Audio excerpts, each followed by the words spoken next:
Olá, olá, olá pessoal, continuando a nossa série Sabedoria Financeira e hoje a gente vai refletir numa visão um pouco mais amplificada, um pouco maior sobre essa situação. O capítulo que eu escolhi foi o capítulo 6 de João, embora essa situação que a gente vai afunilando por aqui aparece nos 4 evangelhos, só aí já é algo a se pensar, porque nem todas as situações aparecem em todos os evangelhos, porque foram escritos por pessoas diferentes, pontos de vista diferentes. Mas quando algo é assim, por exemplo, dessa situação está descrita nos 4 evangelhos, cada um da forma específica, João, Lucas, Marcos e Mateus, isso me mostra que é algo bem importante, porque se todos acharam necessário relatar essa situação, é porque é algo que realmente a gente deve estar com os olhos e os ouvidos atentos para aprender, para extrair, para deixar a palavra de Deus realmente entrar em nossas vidas. E um contexto rápido desse capítulo, embora tenha muitas coisas a se destrinchar por aqui, né, a compreender nesse capítulo, um contexto rápido é que Jesus atravessou o mar daquela região que ele estava com os discípulos e ele se assentou no monte. E aí era meio tarde, assim, vamos dizer. O texto não informa o horário, mas informa no outro livro informa que já era tarde e os discípulos falam para Jesus despedir a multidão, que eles deviam estar famintos, né?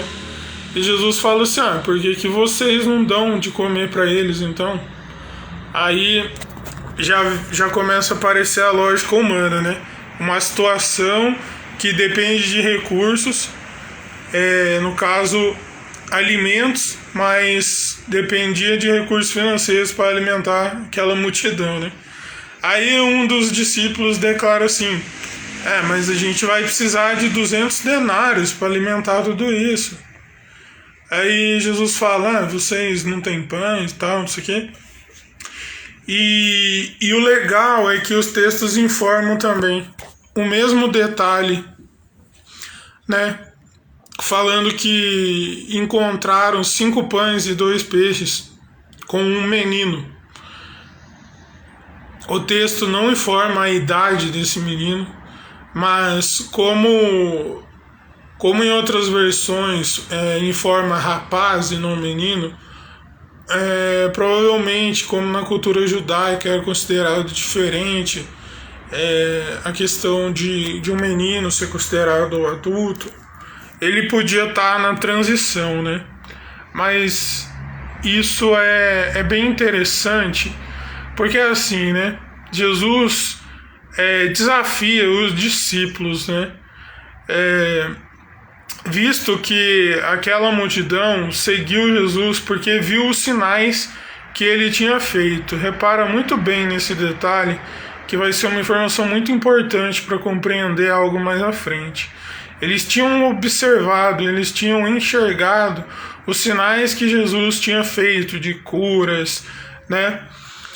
E eis que Jesus pede então para os discípulos organizarem as pessoas em grupos, e isso mostra que a gente precisa estar organizado internamente para lidar com muitas coisas. Aquelas pessoas numa situação de cansaço, de fome, elas poderiam estar bem exaustas internamente, espiritualmente. Então, quando Jesus, né, dá esse detalhe, organiza as pessoas, é algo que, nossa, é muito importante, sabe?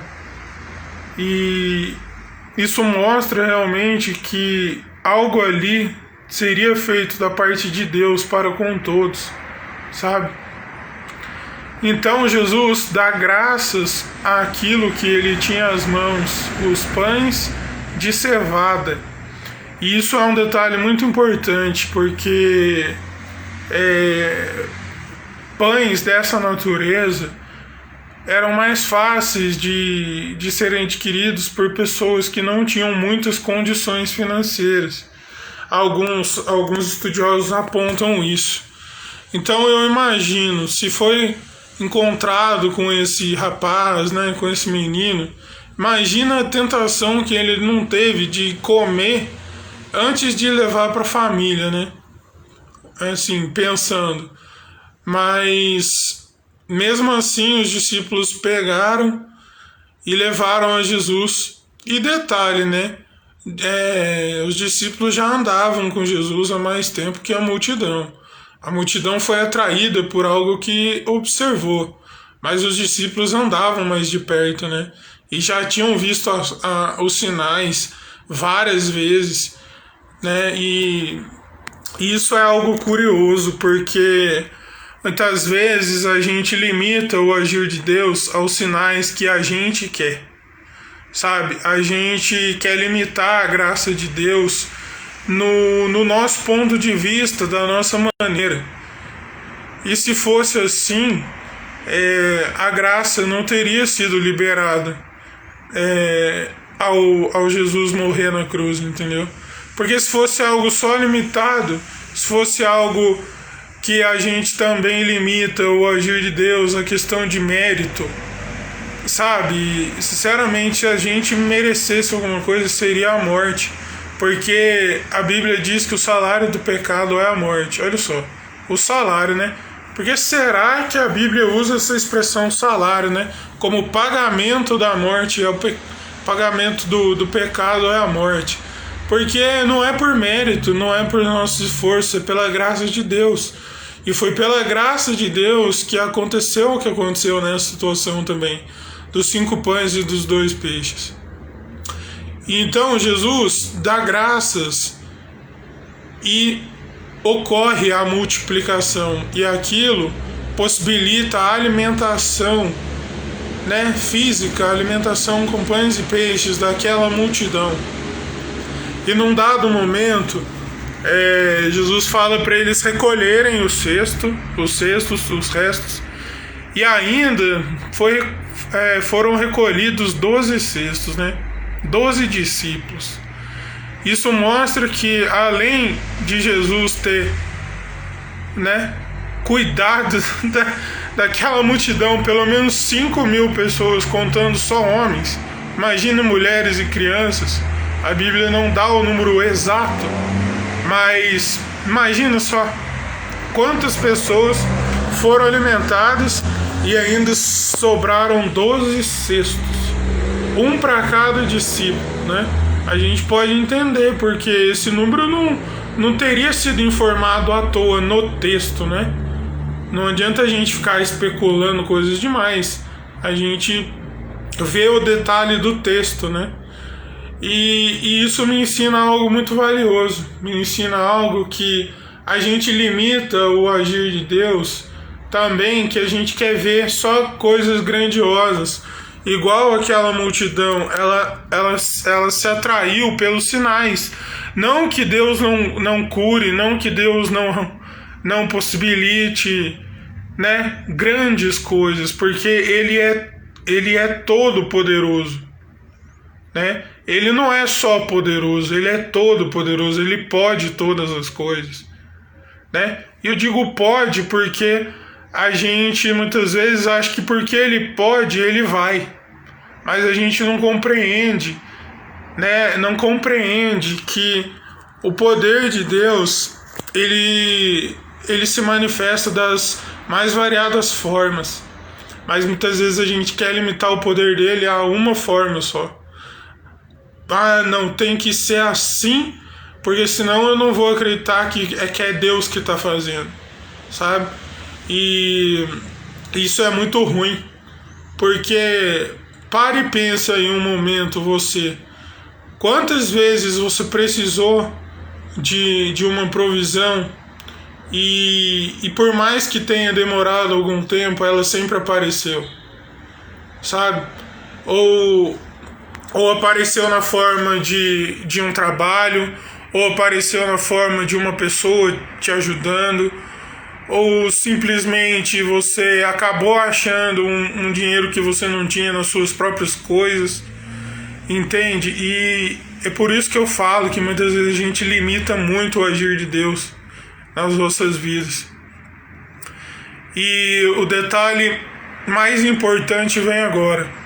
Quando depois de tudo isso, depois dessa multiplicação, não tem a ver só com a multiplicação em si, sabe? Tem a ver com a fé que Jesus quis despertar nos discípulos, com a fé que muitos ali da multidão possivelmente sentiram no coração ao ter aquela provisão.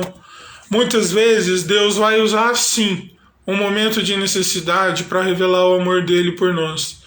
Mas um outro problema, uma outra falta de sabedoria da questão financeira é que a gente acha que o amor de Deus também só está limitado a ele dar as coisas que a gente quer. Muitas vezes,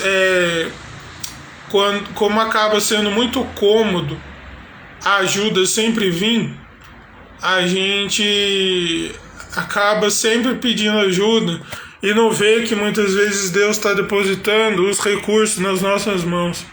Muitas vezes a gente desperdiça os recursos, sabe? Não cuidando.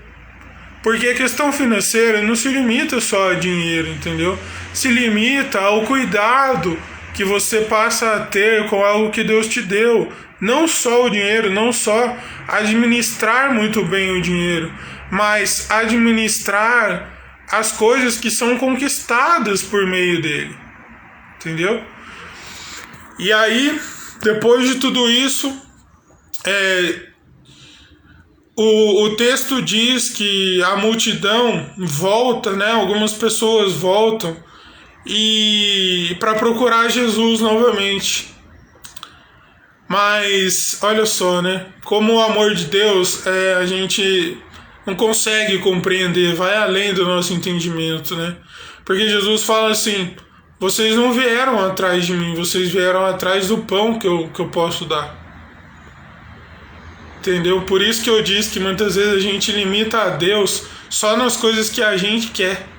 A gente limita a Deus só na questão financeira, muitas vezes, nas nossas vidas. Mas o maior alimento que pode ter em nossas vidas é a palavra de Deus. Sabe, a Bíblia diz que céus e terras vão passar, mas a palavra de Deus vai permanecer. Isso mostra para mim que se a gente vive muito pautado pelas nossas necessidades, pelas nossas conquistas, pelo status que a gente quer mostrar para os outros, a gente não percebe que a vida vai passando, que a vida é um sopro, como diz o salmista, e no dia derradeiro, do que adianta tanta coisa e ter perdido o amor de Deus em nossas vidas, ter perdido a graça de Deus em nossas vidas. E esse capítulo mostra que a melhor provisão que a gente pode ter em nossas vidas é Jesus. Porque se Jesus não tivesse ali, mesmo que Jesus tivesse instigado a fé daqueles discípulos, mas se Jesus não tivesse ali, a provisão não teria acontecido. A solução, né, que envolvia uma questão financeira que os discípulos não tinham como suprir, não teria acontecido. Sabe, isso me mostra que o pouco que a gente tem no momento, o pouco que a gente consegue conquistar, até mesmo em momentos difíceis, a gente precisa apresentar no lugar certo. A gente precisa apresentar isso a Deus, porque é Ele que vai multiplicar o pouco. Às vezes a gente só quer que Ele multiplique o muito, né?